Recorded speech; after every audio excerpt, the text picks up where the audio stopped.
বাংলাদেশকে manufacturing hub হিসেবে গড়ে তুলতে হবে, আর এই হাব গড়ে তুলতে এবার চীনা বিনিয়োগকারীদের প্রতি আহ্বান জানিয়েছেন অন্তর্বর্তী সরকারের প্রধান উপদেষ্টা অধ্যাপক মোহাম্মদ ইউনূস। ৩০ মে চীনা বিনিয়োগকারীদের নিয়ে আয়োজিত বিনিয়োগ সম্মেলনে সব কথা বলেন তিনি। প্রধান উপদেষ্টা চীনা বিনিয়োগকারীদের উদ্দেশ্যে বলেন, বাংলাদেশকে ম্যানুফ্যাকচারিং হাব বানাতে আপনারা এখানে বিনিয়োগ করুন। এখানে তৈরি পোশাক, জ্বালানি, কৃষি, পাট, তথ্য প্রযুক্তি সহ বিভিন্ন সম্ভাবনাময় শিল্প রয়েছে, এগুলো আপনারা কাজে লাগাতে পারেন।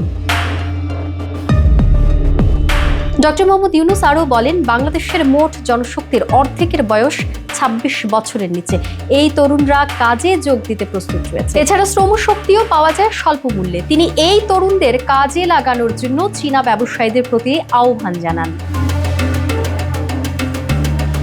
বাংলাদেশে চীনের বিনিয়োগ সম্ভাবনা ও বাজার বিষয়ে বিস্তারিত ধারণা দিতেই মূলত এই সম্মেলনের আয়োজন করা হয়।